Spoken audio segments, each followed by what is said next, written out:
ETS.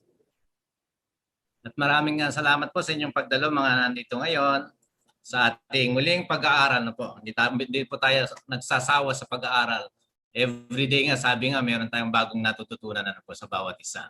So mag-proceed na tayo. Nandito tayo ngayon sa panahon ng pandemic. Ano ba ang ating mga pinaghahandaan?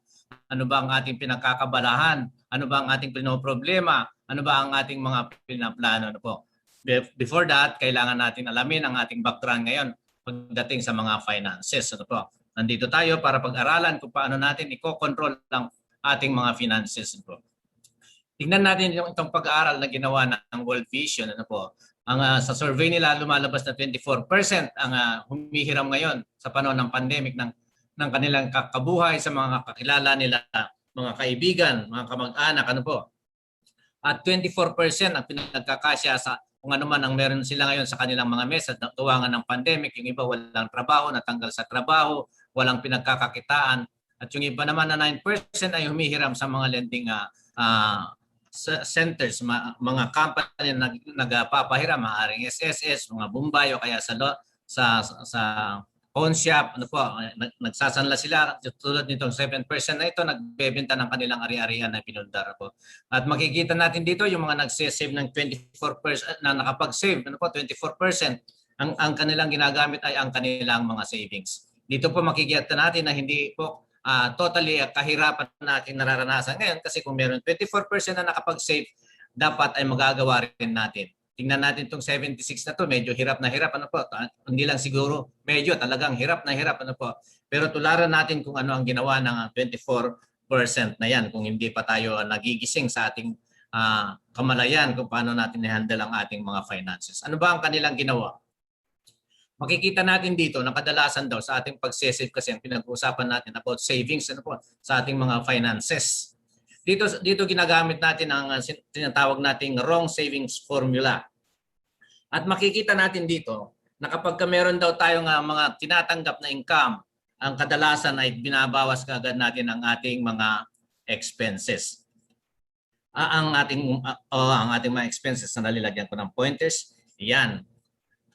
So ang nangyayari niyan, pagkadating tinatanong ay ang savings, ang ating nakikita ay katanungan na lamang, meron nga ba tayong savings? Ano po?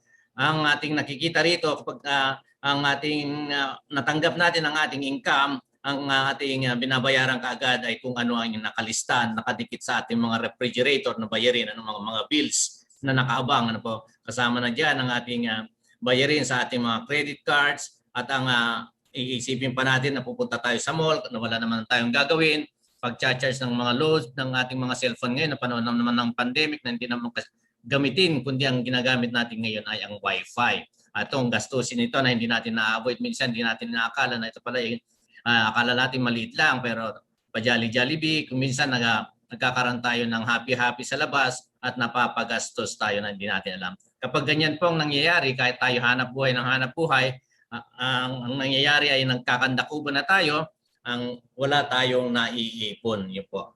At ano nga ba ang sinasabi nilang correct formula? Meron tayong ditong pinag-aaralan na income minus savings equals expenses. Ano po? Pero ang ating pinopromote ngayon, itong prosperity formula na to, na kadalasan itong pinaka-mainam na formula, makikita natin dito na pag ang income ay ating na-receive, kailangan tayo magtipid o kaya magtabi ng 10%, no? At saka 20%. Ano po yung 10% na yan? Kung makikita natin dito, ang sinatawag nating love offering o tithes. Kung tayo naniniwala ang ating tinanggap na biyaya, itong 100% na ito, itinuturo lang sa atin dito kung paano rin magbigay ng biyaya sa mga taong nangangailangan. Kasi ang pinakamaganda daw na pagbibigay ay yung naranasan mo, ang pakiramdam ng nangangailangan. So magbalik tayo ng kahit 10% na po. Then the 20%, ito po yung tinatawag natin na bayad natin sa ating sarili, save para sa ating kinabukasan. Hindi ibig sabihin na pag meron na tayong 20% ay pwede na nating bilhin ang gusto nating bilhin. Hindi po. Mamaya pag-aaralan natin kung saan natin gagamitin ang mga 20% na yan. Ang pinakamahalaga nito ay meron na tayong 70% na siguradong-sigurado doon lang iikot ang ating mga expenses. Kasi dito natututunan natin kung paano i-control kanina itong mga bagay na ito kung babalikan mo yan, di ba, sinasabi lagi natin na magtipid na magtipid. Ano po, magagawa natin sa ating mga electricity consumption, sa telephone bills at saka water consumption, makokontrol natin lahat yan. Pati yung paglulod, saka yung hindi paggamit ng credit card at pag-avoid ng pamamasyal at pag-celebrate na hindi naman kailangan. Kapag na-control natin yan, maaaring itong 70% ay kasang-kasya po. So ang ibig lang sabihin nito, kontrolin natin ang ating expenses. I-review natin ang ating katayuan sa ngayon. Kung tayo man ay nagtatrabaho ng 10 taon at tayo sumisweldo ng 300,000 a year, ano po, dapat meron na raw tayong 3 million sa pagkakataon na to na kinita. Meron na nga tayo nga bang 3 million na kinita o kaya mas mataas pa yan. Ang tinatanong dito ay kung magkano ang ating naitabi. Kasi nga naniniwala tayo na ang kinikita natin ang nagsasabi kung ano ang ating katayuan, pero ang nagbibigay ng magandang reflection ng ating financial na pagtingin ng ibang tao ay kung magkano ang ating na-save. Ano po. Kasi magre-reflect yan sa ating kinabubuhay sa araw-araw. Ano po. Makikita nila kung maalwan o hindi maalwan ang ating buhay. Ganun din naman sa ibang tao. Makikita natin yung mga ibang tao, kahit na ordinaryong manggagawa lamang, pero nakikita natin na parang wala silang problema pagdating sa financial. Ano po ang ating kaibahan sa kanila? Sila po ay gumagamit ng tamang formula ng savings ng ating tinuturo dito sa IMG. Kaya naman ang IMG, itinatag noong 2002 na kailangan ang magbigay ng katuruan pagdating sa financial sa mga Pilipinong hindi marunong mag-save at hindi marunong hawakan ng kanilang mga finances. Kaya ito yung mga nagtatag ng IMG ay karaniwang naranasan ng ating nararanasan pagdating sa finances. Kaya na naman po, ano ang kanilang ginagawa? Tinutulungan nila ang tulad natin nagsisikap na aralin ang ating mga financial para pagdating ng araw magkaroon tayo ng security. Kaya dito mamaya pag-uusapan natin ang ating Building Solid Financial Foundation, isa lamang sa mga concept na ating pag-uusapan. Ang IMG ay hindi naman nag-iisa, katulad din ng tao yan. No man is an island. Ganon din ng isang company. Lalong-lalo na kung mataas ang kanyang mission, vision, kailangan niya ang partners. At hindi naman basta-basta nakikipag-partner ang ating IMG sa mga company na hindi rin kayang tumayo. Kailangan niya makipag-partner sa mga company na nakatayo na at nagiging matatag na. Yan pag-uusapan po natin. Ngayon, ano ba ang mission ng IMG? To help every family achieve financial freedom. Parang napakabigat na mission ito, financial freedom. Lalong-lalo na panahon ng pandemic ngayon. Nagkakaroon tayo ng scarcity ng food. Pangangailangan, walang sweldo ang iba, walang trabaho ang iba, may trabaho, walang sweldo. Yan ang napakahirap ngayon. Pero kailangan din natin pag-aaralan kung paano natin i-handle ang ating finances. Para sa ganoon, ang ating pamilya ay yun ang kanilang mamanahin sa atin. Di man natin sila mabigyan ng magandang kabuhayan pagdating sa financial. Ang kaalaman tungkol sa financial ay napakaalagang ipamana sa ating pamilya. Para hindi maulit ang history na lagi na lang tayong nagiging alipin ng ibang bansa, alipin ng ating mga employer. Dahil naniniwala tayo ang kahirapan ng tao ay hindi dahil walang pera, walang trabahong mapapasukan, kundi sa kakulangan ng kaalaman pagdating sa financial. Ayan po ang atang tututukan ngayon. Sa ating pag-aaral, meron tayong tinatawag na basic principles of building a financial foundation. Makikita natin dito mga financial foundation, theft management, long-term care, building wealth, protection, retirement, how money works at X-Curve. Dito makikita natin yung mga bagong-bago sa ating paningin tulad ng X-Curve. Ano ba yung X-Curve na yan? Ano ba yung tinatawag natin na how money works? Ito pong dalawang ito sa atin hindi tinuturo ito sa ating school. Maging itong mga building wealth na to, debt management, hindi tinuturo sa school yan. Kaya naman po itong ating company IMG, tinutulungan ang bawat isa na matuto kung paano natin i-handle ang ating finances. So bago tayo mag-proceed sa ating mga financial concepts na ating pag-aaralan, tingnan natin ang ating background ng ating company. May mga personalities dito. Ito po sila Sir Joanne, Sir Bart, at si Sir Noel. Sila po yung tinatawag na Big Three o Three Kings ng ating company. Sila po ay naranasan nila ang kahirapan pagdating sa financial, kung paano magtatag ng isang company katulad nito ay parang suntok sa buwan pero nangyari at nangyari ang kanilang mga panaginip na matulungan ang bawat isa sa atin. At siyempre, kailangan nila ang mga personalities na magtutulak niyan, katulad ni Ms. Corina Sanchez. Pagdating naman sa ating company IMG, nagtuturo din siya na katulad natin. Si Mr. Boy Abunda nagtuturo din pagdating sa financial at si Ms. Sharon Cuneta na nagtutulak ng Kaiser sa base sa kanyang naranasan pagdating naman sa healthcare. So sa hapong ito, pag-aaralan natin ang 3 powerful financial concepts. Ano po yung unang concept na yan? Ito po yung tinatawag na building a solid financial foundation. Itong konseptong ito ay parang nakikita natin na parang bahay nga. This is a house, financial house. At ating napapansin dito, makikita natin dito, ang investment ay nasa taas at ang pinakamababa ay increased cash flow. Siyempre, pag nagtatayo tayo ng bahay o kaya building, ay nagsisimula sa foundation, sa pinakamababa. Ano po? Kasi itong pinakamababang ito siyang magdadala ng bigat ng lahat ng nasa itaas. At titignan natin bakit ang investment ay parang nahuhuli sa lahat. Ano po? Ano po ang meron dyan sa sa ating increased cash flow? Gaya ng ating naturingan kanina na pagtitipid o kaya i-reduce ang ating mga expenses, isa yan kung paano natin i-increase ang ating cash flow. At ano po yung pangalawa? Ang pangalawa ay ang increased income. Pwede ba tayo manghingi ng increase ngayon sa ating mga employer sa panahon ng pandemic? Parang napakahirap. Ano po? Take it or leave it. Baka bigyan tayo ng termination po. So, ang sinasabi lang dito sa increased income, balikan natin kung ano ang ating oras na ginugugol sa maghapon at magdamag. Meron tayong sinusundan na formulary na time management na 7-8-9. Yung 7 hours to rest, 8 hours to work, saka yung the rest na 9 na natitira, yun po ang kung kadalasan ay nawe-waste natin. So kung titignan natin kung paano natin i-increase sa pamagitan ng paggamit ng tama dun sa extra time natin, yung iba nag-overtime, with pay, no? Ginagamit nila ng tama na instead na mag-uuwi lang at manonood lang ng kung anong pinapanood o kaya matutulog lang pahila-hilata na nag-aantay lang ng kinabukasan ulit para pumasok.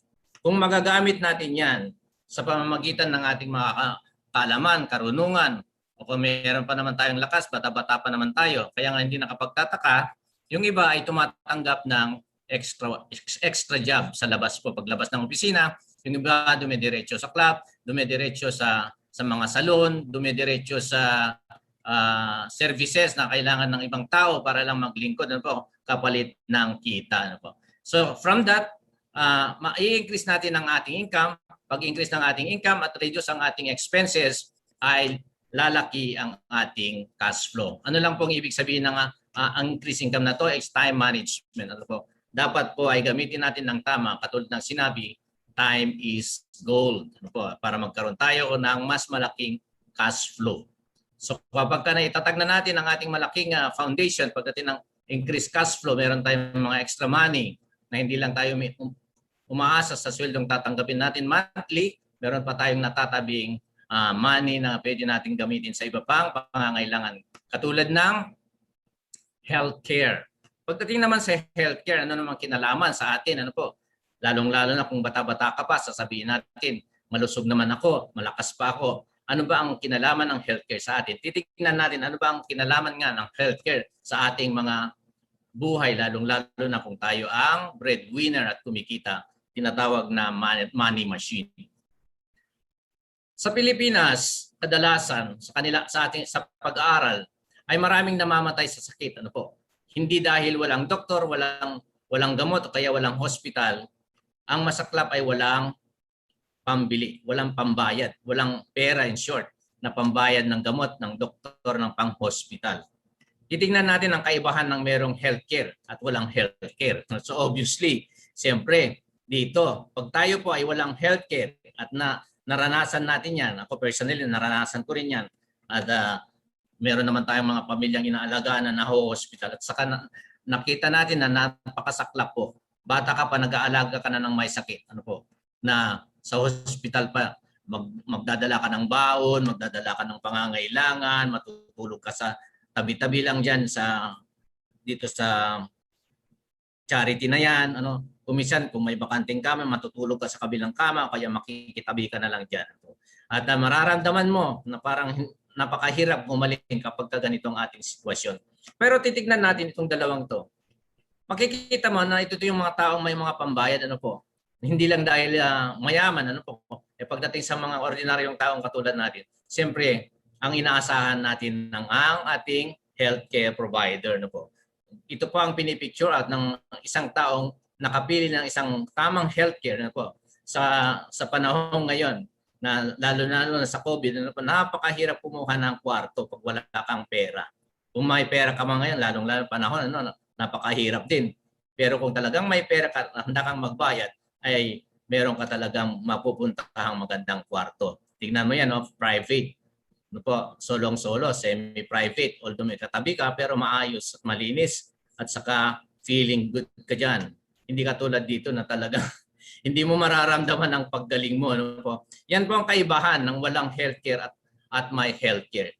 Kaya pag-aaralan natin, ano ba ang magiging lagay natin sa ngayon, lalong-lalo na pag-aaralan natin ang kabataan, tayo laging bata, no? Hanggang sa tayo magkapamilya, hanggang sa tayo sa ating pagtanda ay sinusundan tayo ng ating kalusugan, no?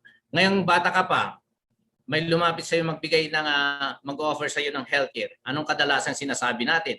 Ano po? Ang sasabihin natin, wala akong pera, no? Ang mahal naman 'yan. Ang tagal naman niyang bayaran. Baka pagsara lang ang company na 'yan, no? Iipunin ko na lang para sigurado. Meron namang binibigay sa akin ng aking company, no po. Tapos sasabihin natin, hindi ko kaya, malaki pa ang aking responsibilidad.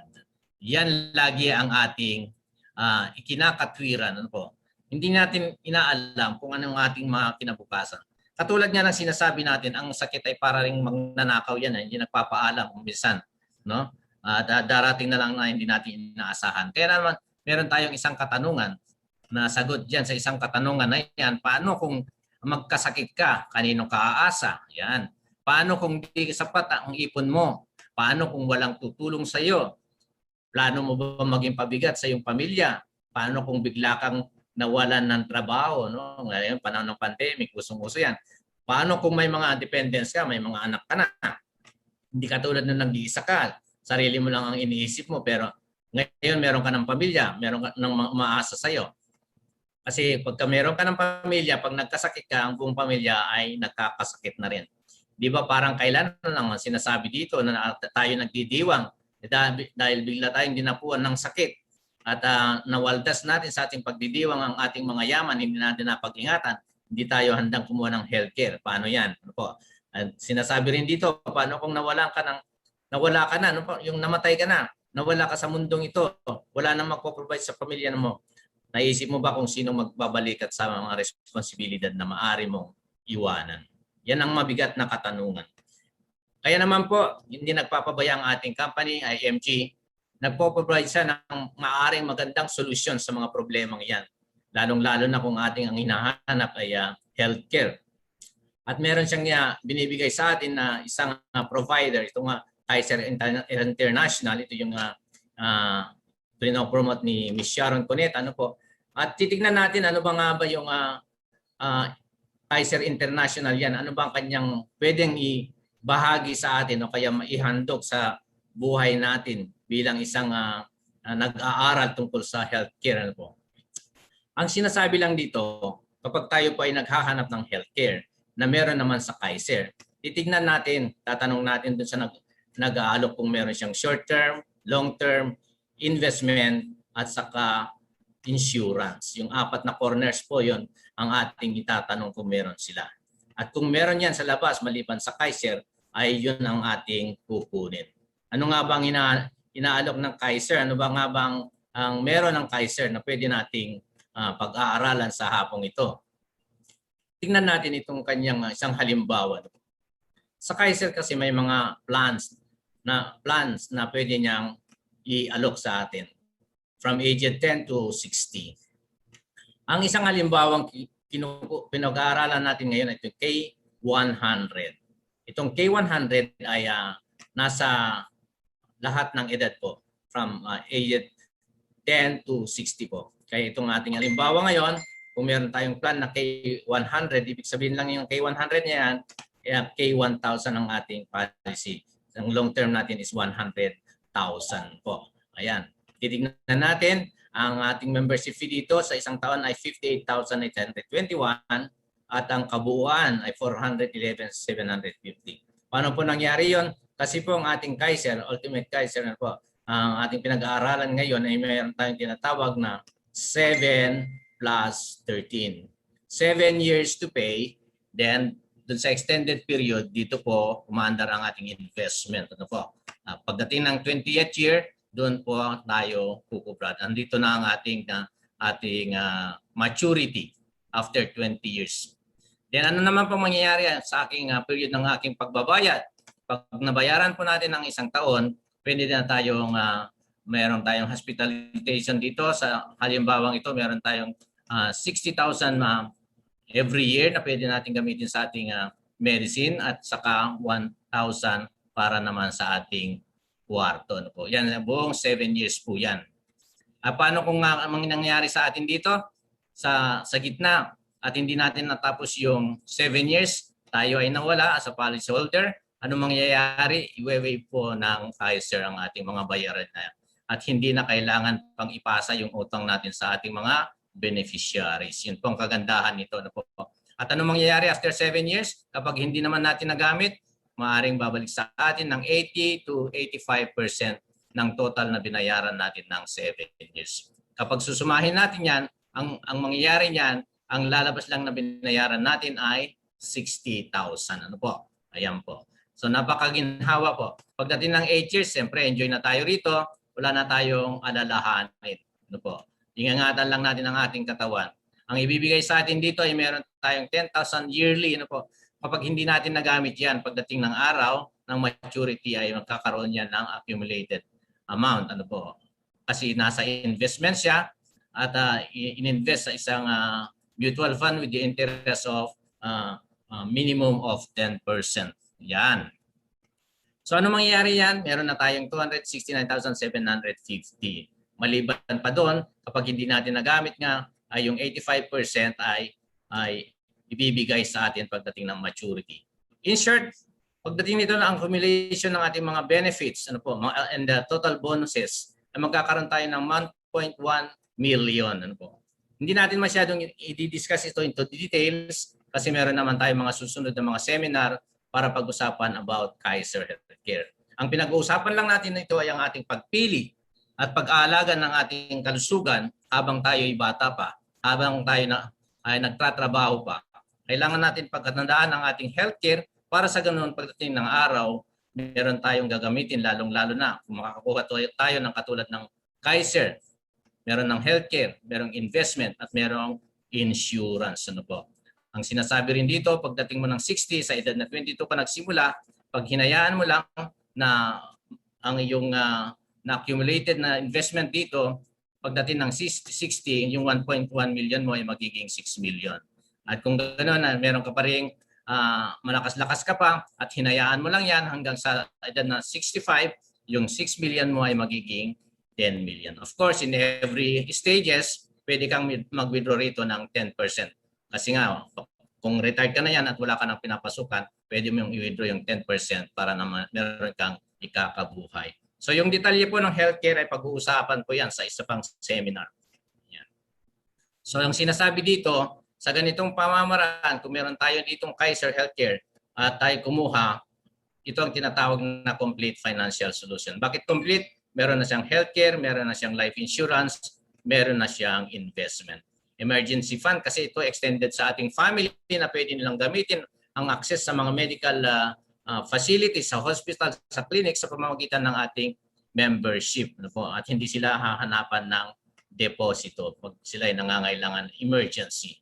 Yan ang kagandahan po ng Ultimate Kaiser. Lahat po yan ay i-discuss into the details pagdating doon sa Kaiser seminar.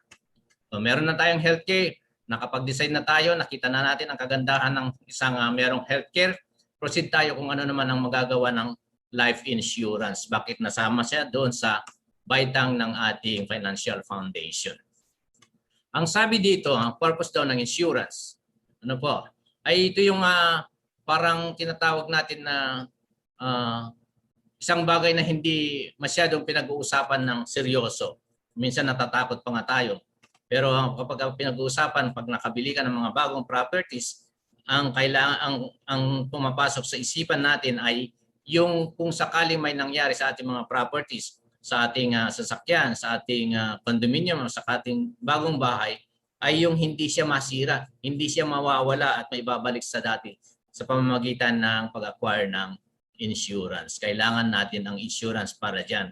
Pero ang masakit na punto ay yung mga taong sumasakay sa sasakyan at natutulog sa loob ng condominium at sa bagong bahay ay meron ba silang insurance? Meron ba tayong insurance in short? Kung tayo naman ang madisgrasya at madali ng sakuna, meron ba tayong masasabing pamalit? Hindi na natin mapapalitan talaga ang ating sarili. Hindi katulad ng sasakyan na may babalik mo sa bago. Pero kung tayo ay nagkaroon ng problema pagdating dito na hindi tayo insured at tayo ang nadali at nasira ang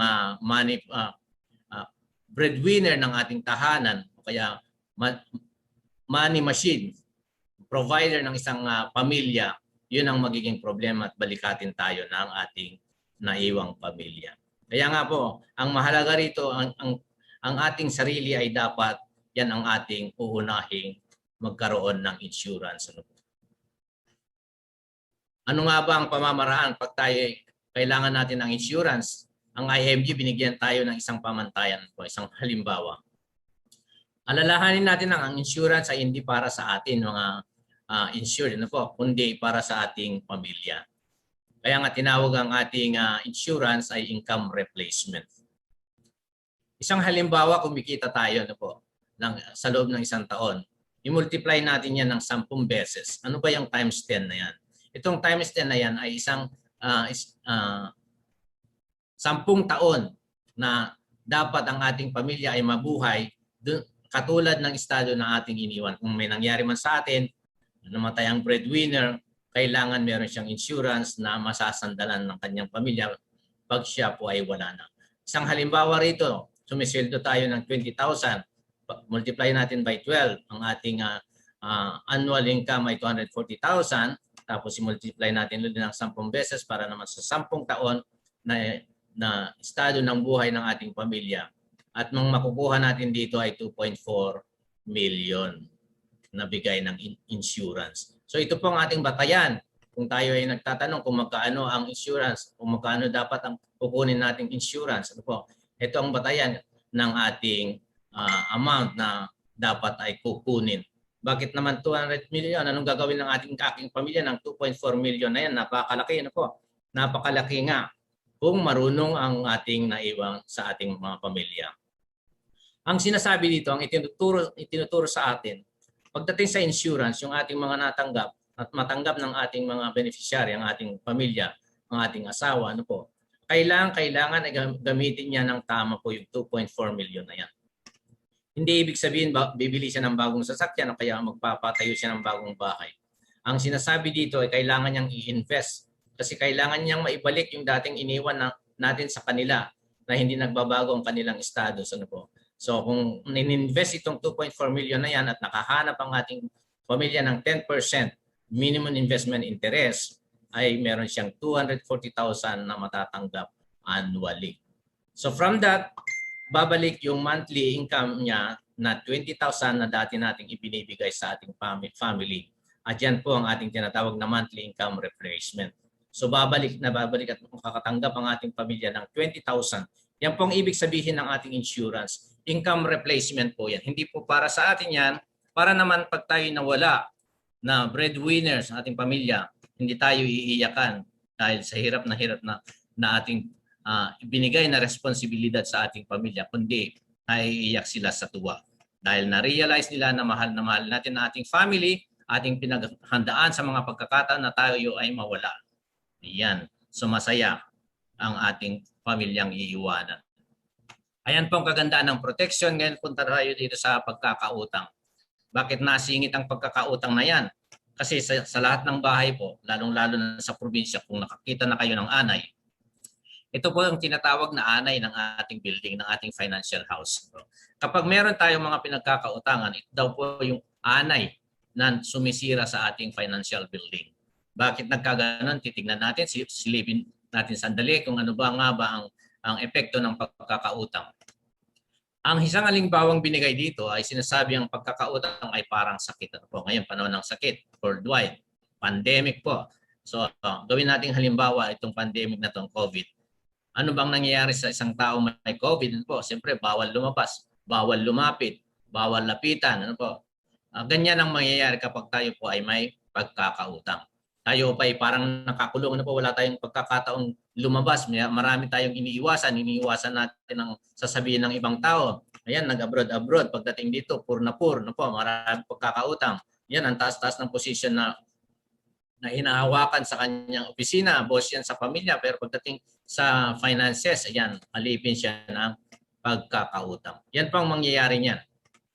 Katulad nito, i-illustrate dito na meron tayong credit card. Pagka tayo nagkautang, anong pambayad natin dyan? Ano po? Credit card din. Kapag meron tayong pagkakautang naman, pagdating dito sa ating mga pinuntar na ari-arian at hindi na nagkasya ang ating credit card, ano po? Ang mangyayari niya pati yung ating mga pinundar tulad ng kotse at ng bahay ay maaari na nating ibenta para lang makalaya sa ating pagkakautang.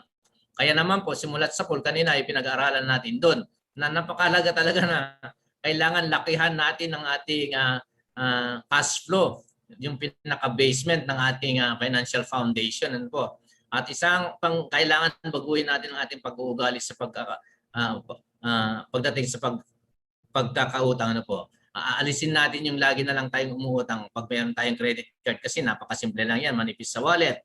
Walang kabigat-bigat, ano po, isang pindot lang sa computer yan at nandiyan na at meron ka ng item na kailangan mo pagdating sa credit card.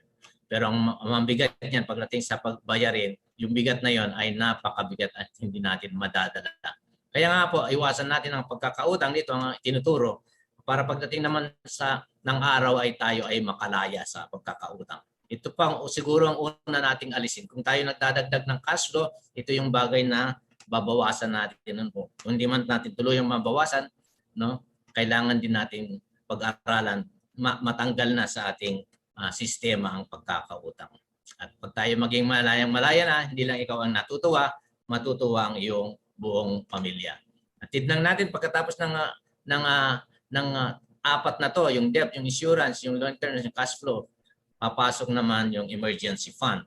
Ano naman ang kinalaman ng ating emergency fund? Kasi po may mga emergency na pangyayari sa ating buhay tulad ng sakuna, pagkakasakit, repair na kailangan ng ating mga kagamitan, bahay, ano po, sasakyan, mga appliances na kailangan i-repair, mga hindi inaasahan, ano po, at mga taong hindi rin inaasahan na lumalapit sa atin para humingi ng tulong na hindi rin natin maintindihan. Dahil katulad ng karaniwang Pilipino, matulungin tayo kahit hindi natin kakilala pag siya ay nangangailangan. Lalo na kung tayo galing sa ganitong sitwasyon. Ano po? Sabi ko nga kanina, ang kailangan mo lang para magaang sa iyong pagbibigay ay alam mo ang pakiramdam ng nangangailangan. Ano po? Etong nakapagtataka bakit yung pambayad sa school napunta sa emergency. Ano po? Dito ay tinuturuan tayo, lalong-lalo siguro yung mga nagbabalak mag-asawa dyan, po, yung ikakasal pa lang, o kaya bata-bata pa ang kanilang mga anak, o kaya nasa sinapupunan pa lang, paghandaan na natin ang kanilang pag-aaral para pagdating ng araw ay hindi makasama sa emergency case, pangangailangan ang pambayad ng school, mga tuition fee. Sabi nga siyam na buwan mong pinagbuntis yan, anong ginawa mo? Di ba? Hindi ba ninyo ba naisip mag-asawa? Sinasabi sa atin na darating ang araw yung pinagbubuntis ng iyong asawa ay mag-aaral din. So kung ating pinaghandaan yan ng tama at babagsak pa rin tayo doon sa savings. Ano po? Kung paano natin ginawa ang tamang pagsisave para lamang sa kinabukasan ng ating mga anak. Yan. So ano po, paano po ang pamamaraan ng emergency fund? No? Akala lang natin kasi ang emergency ay yung na-hospital. Ano po? Pagdating ng emergency fund, ang sinasabi dito, Kapag ikaw daw po ay single, kailangan mag-save ka ng at least 3 months of your yung salary, ano po. Katulad ng halimbawang 20,000, kailangan meron kang 60,000 na itatabi kung ikaw ay single at 120,000 naman kung ikaw ay kasal, ano po. Ang binibigay na halimbawang ito ay hindi ibig sabihin na kailangan i-save na kaagad itong 60,000 o kaya 120,000 ito.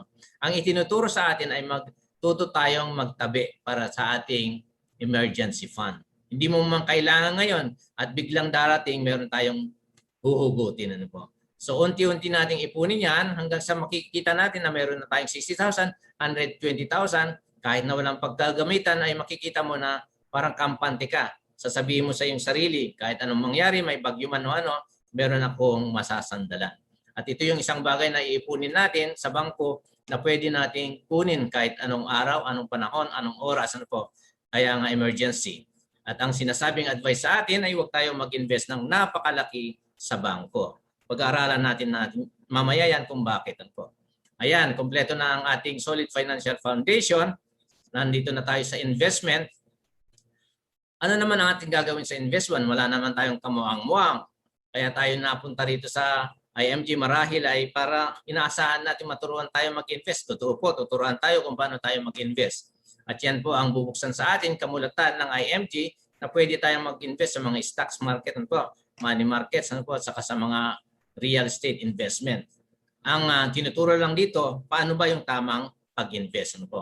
We are not going to discuss into details about investment. Ang ano dito, ang pag-aaralan natin ay paano ang gagawin sa investment. Bago tayo mag-invest, ano ang dapat natin malaman? Ang itinuturo ni Lolo Einstein, ang kanyang pinamanang numero na 72. Rule of 72. Ang rule of 72, ito yung compounding rule. Kung paano kikita ang ating pera na ating i-invest at madodoble pagdating ng panahon. Ano po? So ang kailangan natin dito ay yung interest rate. Kapag tayo po ay nag-invest, kailangan alamin natin ang interest rate pag ang investment ang ating pinag-uusapan. Kapag alam natin yan, i-divide natin yung 72 by that interest rate at malalaman natin kung kailan madodoble ang in-invest nating pera. Isang halimbawa, dito sa pag-open ng savings account, meron tayong 10,000 na tinatawag, inilagak sa bangko. Nilagay natin sa bangko at binigyan tayo ng 1%. Hindi naman natin tinatanong yan. Kadalasan, ipon na lang tayo ng ipon sa bangko, bukas dito, bukas doon. Sapat na meron tayong pass card o kaya meron tayong ATM, meron tayong savings account. Bahala na kung may interest o wala. Ganun ang ating attitude. Pero kung minsan napakalaki ang ating nilalagay sa bangko. Isang halimbawa natin ngayon ay 10,000. Meron tayo binigyan tayo ng 1%, pero 1% kaya napakalabong ibigay ng bangko yan. Ang totoo lang ay wala pa sa kalahating porsyento. Maaaring 0.0 something lang ang bibigay sa atin. Pero para mas madali ang ating computation, gawin nating 1 lang para mas madali. So 72 divided by 1, 1% interest, aabutin ng 72 years para madoble ang ating perang itinabi sa bangko. So yung ating 10,000 naging 20,000 pagdating ng 72 years. Kung 30 years old ka ngayon, pagdating ng 102 years old pa lang, madodoble ang iyong inipon sa bangko. Anong ibig sabihin yan? Napakaliit ang binibigay ng bangko. So makikita mo ba using this formula, huwag ka nang mag-ipon sa bangko. Kaya nga sinasabi natin kanina, huwag tayong maglalagay ng napakalaking halaga sa bangko, kundi yun lang ating emergency fund para anytime ay pwede nating i-withdraw. Saan naman natin ilalagak yung the rest of our money? Siyempre, kung sinasabi natin na huwag maglagay dyan ng malaki, kailangan ko ng investment, di pala pwede mag-invest sa bangko. Anong gagawin natin? Sige, gagamitin natin itong formula to, rule of 72. Maghahanap tayo ng medyo malaki-laking interest, 4%. Sinasabi ng 4%, mataas na yan. Mataas na yung 4% na yan pagdating sa mga interest rate. Ang every 18 years ay madodoble ang ating pera. At the age of 29, meron tayong 100,000. At the age of 47, meron na tayong 200,000. Yan po ang first double ang ating money. At the age of 47. At nagdoble pa, no? At the age of 65 kasi nga every 18 years, madodoble. So pagdating ng 65 years, meron na tayong 400,000 sa pamamagitan ng 4% interest, compounding interest. Malaki na ba yan? Maliit pa yan kung tutuusin kasi pagdating ng 65 ka, anong gagawin mo is 400,000, sandali lang yan. So ang gagawin natin? Kailangan tayo maghanap ng malaki-laking interest. Gawin natin 12%. Sa 12% ay binaba ang ating waiting time para madoble ang ating pera. 6 years na lang. Ano po? So every 6 years na dodoble ang ating kita. At the end, pagdating ng 65, yan layo na po. Yung 4% dito, 400,000 lang. Dito, 12% po ang binigay na interest sa atin. So meron na tayong 6.4 million pagdating ng 65 years old. Ito po yung edad na tayo po ay nag-retired na. Sapat na ba yan? Ay, ewan ko lang kung hindi pa sapat sa atin yan. Ano po? Matanda na tayo niyan at wala naman tayong masyadong bisyo, kundi ang problema na lang natin kung paano natin gagastusin ang 6.4 million para sa ating sarili. Ano po? So, anong ginagawa ng mga mayayaman? Ang sabi kasi dito, sa Rule of 72, ito yung ginagamit ng mga mayayaman kung bakit sila yung mayaman. At ang mga mahihirap, hanggang bangko na lang, 1%. Maliit pa sa 1% kanina. So hanggang doon na lang, pag-iipon sa bangko, akala naman natin ay kikita ang ating pera doon. Hindi natin alam na tayo ay nagpapahiram ng pera sa bangko at sila ang gumagamit at ini-invest sa mga ganito. Sila ang naghahanap ng mga malalaking interest para invest yung ating kaperahan. So anong ibig sabihin ng IMG? Kailangan alamin natin kung paano natin hawakan ang ating kaperahan. Kapag daw hindi natin alam kung paano nagtatrabaho ang pera, ay habang buhay tayong magtatrabaho para sa pera. Pero kung ating napag-aralan as early as now, nandito na tayo sa pag-aaral, ay pagdating ng araw na yung pera na yan, kaya nga sinabi ko kanina, ewan ko lang kung hindi ka pa masisiyahan dyan. Kasi nga wala ka ng responsibilidad, kundi ang magdadala niyan ay ang iyong pera. Kaya yung tinatawag dito, they let the money work for them.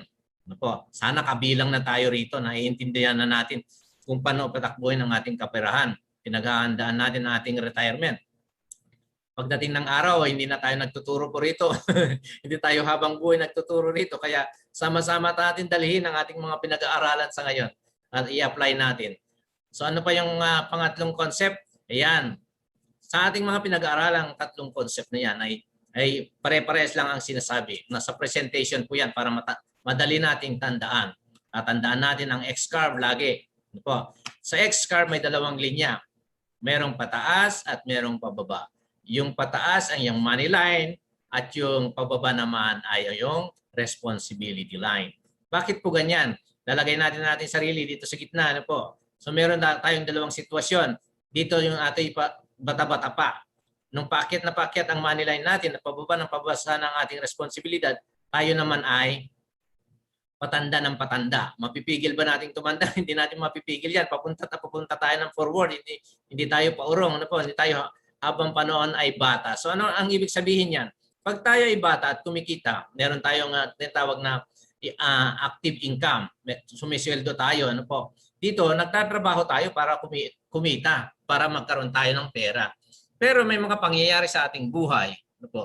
Paano kung tayo ay namatay sa ating paghahanap buhay? Itong sinasabi rito, ano po? Paano kung tayo namatay sa ating paghahanap buhay? Anong magiging sitwasyon ng ating mga pamilya at wala na nagpro-provide para sa kanilang food, shelter, clothing, education, health? Di ba napakabigat na responsibilidad yan? Lalong-lalo na kung nagtayo tayo ng pamilya, no? Nagdamay pa tayo ng ibang tao, nagkaroon pa tayo ng maraming anak. So, biglang-bigla tayong nawala. Sinong magpapatuloy sa kanilang mga dreams? Paano ang pag-aaral nila? Paano ang mga pinangako mo? Sabi mo, mamamasyal kayo pagka meron ka ng naipon at bigla kang nawala. Paano na yon? Kaya nga, sinasabi natin kanina, hanggat maaga ay meron na tayo dapat income replacement na tinatawag insurance. Natin ang pinaghahandaan yan. Kasi hindi natin alam kung anong mangyayari. Ano po? Kung meron tayo nito, insurance, meron din instant money na maiiwan sa ating pamilya. Paano naman po kung hindi tayo namatay-matay? No? Kahit na ipinananalangin na natin na sana kunin na tayo ni Lord, pero mahaba pa rin ang buhay natin. Anong mangyayari niyan? Ano po? Ang itinuturo naman dito, kasi yung responsibilidad, naandyan pa rin. Ano po? Pero ang sinasabi ng ating X-curve, pagdating ng pagtanda, ay dapat wala na. Pwede ba yon? Pwede yon. Kaya nga natin pinag-aaralan kung paano ang mag-invest na tayo pa ay bata pa, na pagdating ng araw, yung tinuturo natin kanina, halimbawa sa ating Kaiser, nag-invest tayo na po. Nag-invest tayo ng bata pa. So pagdating ng pagtanda at nag-ipon din tayo kanina, tulad nung nakikita natin na nagkaroon siya ng mga 6 million pagtanda. Titingnan mo ito ang tinatawag na passive income. Hindi na tayo nagtatrabaho niyan. Kasi matanda na tayo eh. Wala na tayong kakayanan para magtrabaho pa. Ang hirap niyan, kung kasabay natin, matanda na tayo, mataas pa rin yung responsibility natin at na nakabalikat pa rin sa atin yung ating mga responsibilidad na yan. Ayan, hindi na tayo umahon sa kahirapan ang ibig sabihin yan. So, pero kung tayo nag-invest ng maagaga sa ating pagtanda, yung ating tinatawag na passive income, dahil nga tayo kuya-kuya-kuya na lang dito, ang inaasahan na lang natin ay yung bunga ng ating investment. At anong mangyayari sa mga responsibility na yan? Totoong mawawala na yan sa ating balikat. Sa ating balikat lang, pero naandyan pa rin. Pero sinong magbabalikat? Ang tinatawag na yung money at work. I-transfer natin yung bigat ng ating responsibility doon sa ginhawang binibigay ng ating pera na ating ininvest nung tayo'y bata-bata pa. Kaya habang bata, anong lang ibig sabihin yan? Maglagay tayo sa insurance at mag-invest at ingatan ang ating kalusugan. Ayan po ang ibig sabihin ng ating financial concept. Ayan. So anong ating gagawin now? Na meron na tayong pinag-aralan, kailangan natin ang desisyon. Hindi puro aral lang tayo kasi yung tinatawag natin knowledge without action is useless nga. Totoo nga yan. No? Tayo ay tumanda sa pag-aaral ng ilang taon kung hindi rin natin nagagamit ang ating mga pinag-aralan, lalong-lalo na meron na tayong sapat na kaisipan para usisahin ang pagdating sa pinansyal. Hindi naman tayo siguro nasa edad lang na nag-aaral na parang kindergarten. Meron na tayong natututunan dito ay kailangan natin kumilos at magdesisyon. Ayan. Kasi pagdating ng araw, dalawa lang maaaring mangyari sa atin. Kung tayo ay maaari tayong tatanda na nagtatrabaho hanggang sa kamatayan, wala pa tayong ipon, ayan. O kaya naman, tayo ay nag-isip, ginamit natin ang ating pinag-aralan sa IMG, katulad ngayon itong mga oras na to tayo nag-aaral at tayo kumilos ay dito tayo hahantong. No? Let money work for you. Anong ibig sabihin? Yan, relax. Relax ka na. So, anong ibig sabihin yan? Learn how money works. Ito po yung kanina. Ano po? So, ayan. So, ano naman po ang ibig sabihin ng IMG? Kung napanood natin yung mga video-video kanina about our benefits sa IMG, ito lang po yung summary na pwede natin makamtan. Magkakaroon tayo ng free education. Ano po? Tulad ng ginagawa natin ngayon pagdating sa ating mga finances. Magkakaroon tayo ng access sa mga malalaking mga industries and services na pwede nating pagkakakitaan. Wala tayong alam tungkol sa mga investment, sa mga ganyan pagdating sa mga passive income, tutulungan tayo ng IMG para magkaroon tayo ng training at magkaroon tayo ng support how to manage our money. So yan po ang role ng ating pamayan ng IMG na hindi tayo pababayaan pagdating ng financial. Tuturuan tayo kasi yan ang kanyang mission. No family left behind. Pag nandito na kayo sa IMG, lalong-lalo na yung mga nasa abroad, meron po tayong 48 benefits at sa local naman, meron 37 hanggang 39 benefits po. Yan. Siyempre, pag malaki ang maraming benefits, mas malaki ang ating membership fee, lalong-lalo sa abroad. Kasi magkaiba ang situation po natin. Ayan. So, ano yung mga summary na pwede nating ibahagi sa ngayon? Katulad yan, wala tayong kamuang-muang sa mutual fund. Pagdating natin sa IMG, pag tayo naging member, tayo pinagbuksan na ng pinto. Handang-handa na yung ating mutual fund. Walang kahirap-hirap po, hindi tayo nag-a-apply. Hindi tayo naghahanap ng mga broker sa labas. No? At pinagbuksan na tayo ng IMG. Libre po. Kasama na po yan sa ating binayaran. So, ang gagawin na lang natin ay atin na lang ipagpatuloy. We are already in business, di ba? So, kasama na tayo yan. Kapag sinabi kasing mutual fund, actually meron pong hiwalayan pag-aaral dito sa mutual fund. Ano po? Pero ang sinasabi lang dito, hindi na kailangan natin bantayan ang ating investment pagdating sa mutual fund. Kasama na po yan ang pagbabantay sa ating binayaran. Pag-aaral, ano po kasi, ang nag-aaral lang yung mga matyaga, matatalino pagdating sa kaperahan, masipag, ano po, nagmo-monitor. So ang ano lang natin is lagay lang tayo ng lagay, bahala na yung fund manager na tinatawag. At ano pa yung free dito? Meron tayong 100,000 accidental insurance, ano po? Para naman din sa international. At sa local naman ay 600,000 accidental insurance. Meron ding libre pagdating sa Everest Memorial. Pag Memorial, alam naman natin yan, siyempre sa patayan, ano po? So hindi na kailangan natin na pumunta pa dun sa parang natutulog lamang, ano po? Alam na natin yon. So meron na tayo dito sa IMG. Siya na pong mag-arrange yan at sasabihin ng ating pamilya na member tayo ng IMG, meron nang nakaabang na Everest para mag-aayos sa ating labi. Lapitan lang po, libre yan. Then unlimited consultation na inaandog naman ng Kaiser. Kasi itong mga Everest, itong mga Kaiser na i-mention ito yung mga partners natin, mga accesses na pwede nating ma-access pag tayo naging member na. Biro mo unlimited consultation, andong ng Kaiser. Ano? So anytime, lalong-lalo na, pwede kang pabalik dun sa Kaiser Medical Center, hinalagnat ka lang, ano ba to, COVID na ba to, ano ba ito nararamdaman ko? So punta ka kagad sa Kaiser Medical Center, magpakonsulta ka lang doon. At libre naman. Ito, 2 pairs of eyeglasses. Yung frame po ito ang pinag-uusapan natin at babayaran mo na lang po ay yung lens. 2 pares, taon-taon po libre po yan. I-download mo lang yung ating mga ID yan para dito naman magamit natin. So, pay one time 500. Ito na madalas nakakalimutan. Bayaran po natin to once na member na tayo, 500. Kasi po meron na tayong 50,000 life insurance na bigay naman ng Fidelity. So, 3 pangalan na nakikita natin dyan. No? Ay 4 na. Soldivo, Everest, Kaiser, Dines Reyes pala. At saka ito, Fidelity. Mga company po yan na kabalikat ng IMG. So, lahat po yan ay libre. Ano po? So, be a partner financial industry. Yung hindi pa na-mention dito naman po yung ating business kung paano tayo ay kikita. Kasi hindi lang naman to puro mission tayo. Kailangan din ng commission. As you help others, no? Sa dami ng iyong matutulungan, ang pinag-usapan dito kasi ay tulong mo sa iba. Tulong mo sa iba ay yaman mo. Automatically po, by nature po yan. Hindi mo kailangan bantayan kung magkano kinita mo. Ang bantayan mo ay kung ilan ang iyong natulungan. Tulong-tulong lang po dito sa loob ng IMG. Then ang IMG naman na hindi tayo pababayaan, siyempre may mga training, seminars, at saka iba pang benefits na ibibigay. Pag may member na tayo, makikita po natin yan, yung na-mention natin kanina mga company, ma-download po natin yung mga ID, yung ating mga access sa ating portfolio pagdating sa fund, at meron tayong kabago-bago, Neurocash. Ito po yung ating parang ATM pagdating dito. Di ba sinabi natin may business tayo sa loob? Siyempre, yung ating commission at kinita sa loob ng IMG ay babagsak yan. Pwede mong i-withdraw, pwede mong pambayad ng iyong mga obligation. Ayan po, kompletong-kompleto. Ito po, bago lang po.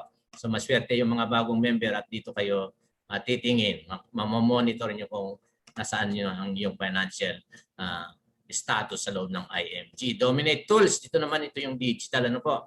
Panahon ngayon ng mga year of digital po, yung mga digitalization, ano po, email, Facebook, dito po pag-aaralan po online. Nandyan po ang Dominate Tools. Then, meron tayo yan, yung Manila Bankers kanina natin i-discuss. So, ilan lamang po ito yung benefits natin makikita sa ating portal. Ano po? At pagka-member kayo, huwag niyong kalimutan i-access ang portal niyo. Papaturo kayo dun sa ating mga marketing directors, kaya mga senior sa ating kasamahan dyan sa inyong team o kaya sa grupo. Then, ano naman po ang mga ilang benefits na pwede natin makamtan kaagad kapag tayo po ay nagsipag. Tulad niyan sinabi ko kanina, sa dami ng iyong tinulungan ay bibigyan ka ng award. Ano po? Bibigyan ka ng free medical health care, no? Yung marketing director saka senior marketing director. So ang ibig sabihin niyan, kapag meron tayong Kaiser, hindi na natin magagamit kasi meron tayong binibigay ng IMG para gamitin natin. Short term po ito, taon-taon kapag na-qualify ka. So ibig sabihin yan, sa 7 years, pag di mo nagamit yung iyong Kaiser, libreng-libre ka na para ka nakasandal din sa pader sa IMG. So lumalabas ang iyong Kaiser ay investment na lamang. Ayan. Yan, mga tour. Pagdating niyan, tour. Meron nakaabang dyan, tour. Sana makasama tayo dyan. Inshallah.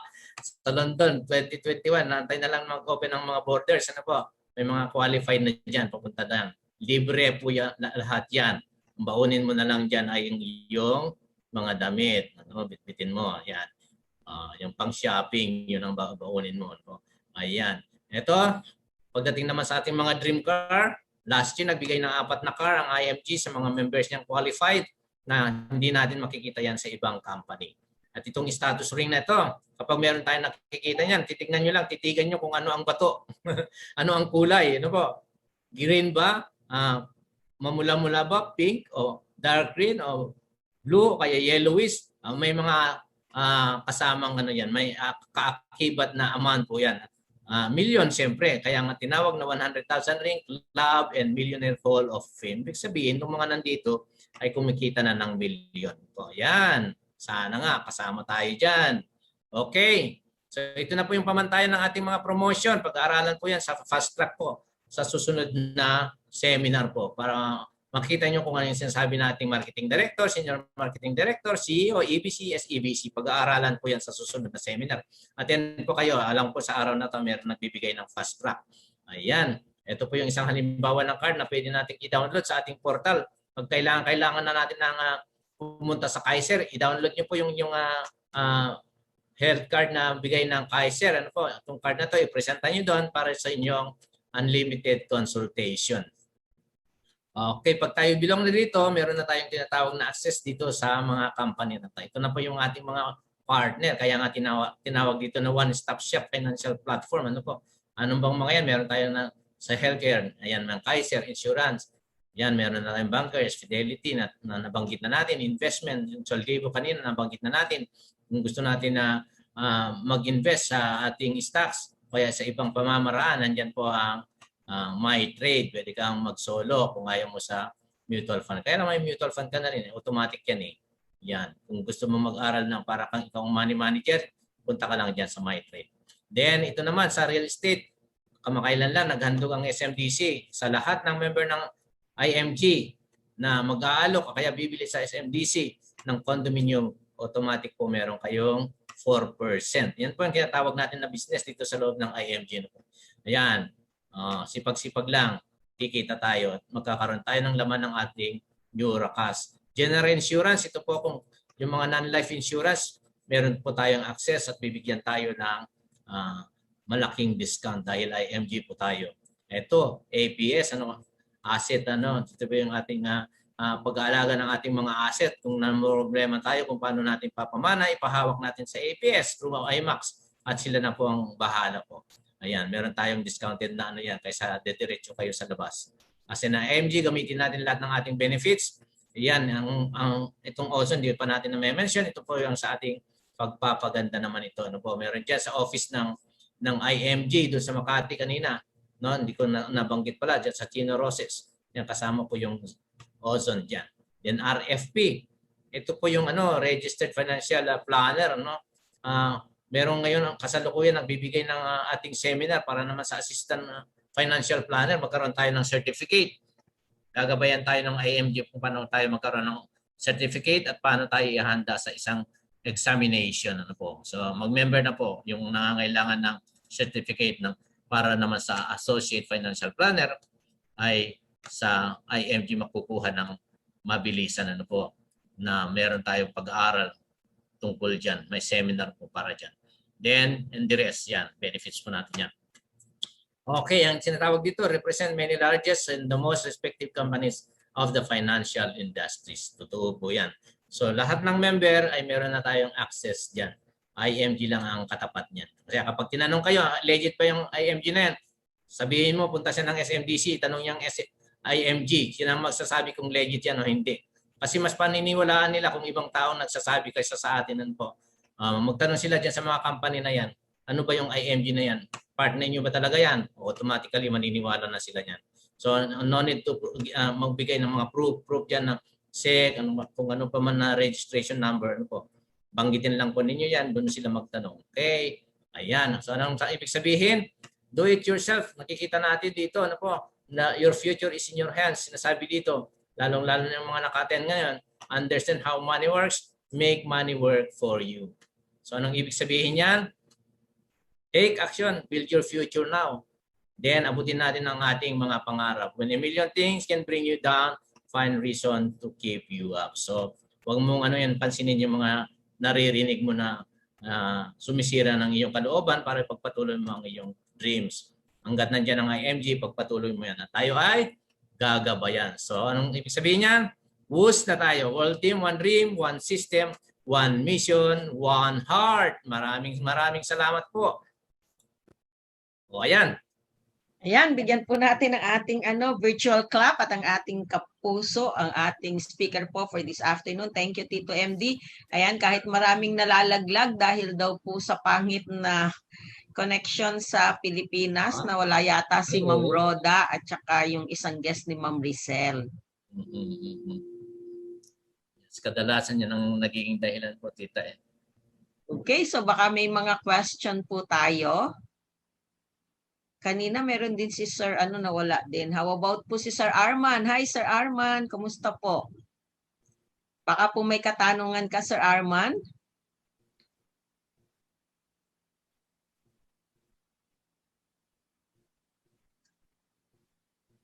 Nandito din si Ma'am Rowena. Si Ma'am Rowena Rondael. We also have of course si Lucky Eusebio. Si Nasil. And then, of course, si MD Andrew at ang kanyang nandyan si Ma'am, nawala din si Ma'am Rizel. Nalaglag din yata si Madam Andrew. Nalaglag, ma'am.